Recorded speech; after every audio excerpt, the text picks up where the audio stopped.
Au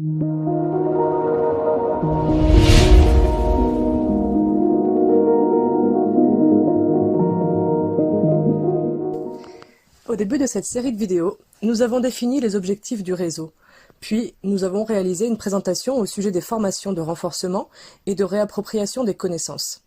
Nous avons vu que les objectifs sont innombrables et exponentiels, car ils dépendent des besoins et des souhaits de ses membres et des moyens mis en place.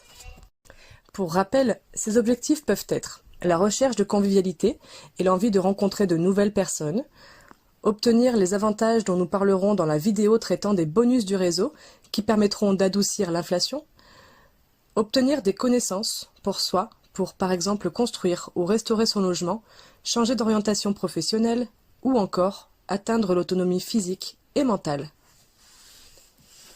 L'un des objectifs parmi tant d'autres pourrait être d'avoir les cartes en main pour faire face au contexte économique actuel qui va sans doute s'intensifier dans les prochaines semaines, mois et années.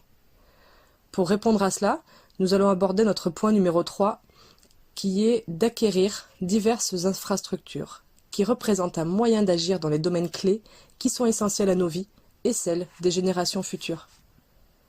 Encore une fois, ces infrastructures peuvent répondre à des besoins multiples qui seront définis par la demande des membres du réseau.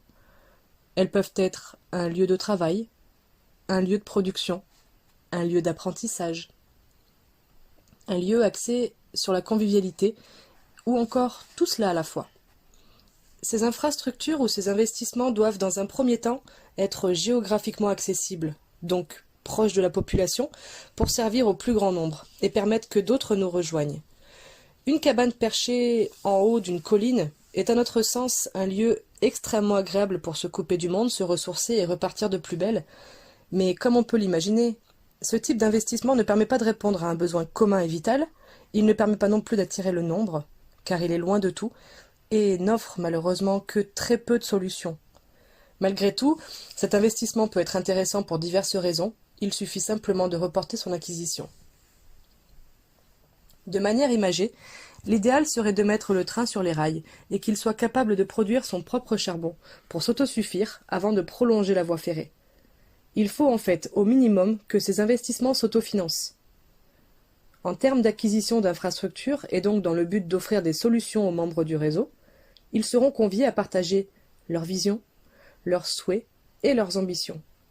Plus un projet sera étudié, construit, en accord avec la réalité et les besoins des membres, plus il aura de poids et de chances d'aboutir. Seuls les membres investisseurs pourront valider ou invalider tel ou tel projet d'acquisition. Pourquoi ? Parce que ce sont eux qui sont responsables.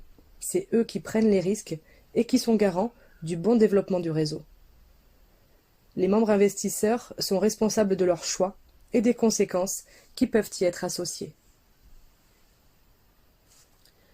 Selon la façon dont on perçoit les choses, ces objectifs peuvent paraître simples ou compliqués, faciles ou difficiles. Cela dépend réellement de l'intention mobilisée pour les atteindre et de la façon dont on est entouré, c'est-à-dire les moyens mis en œuvre, le nombre d'individus et leur aptitude associée à la concrétisation de ces objectifs.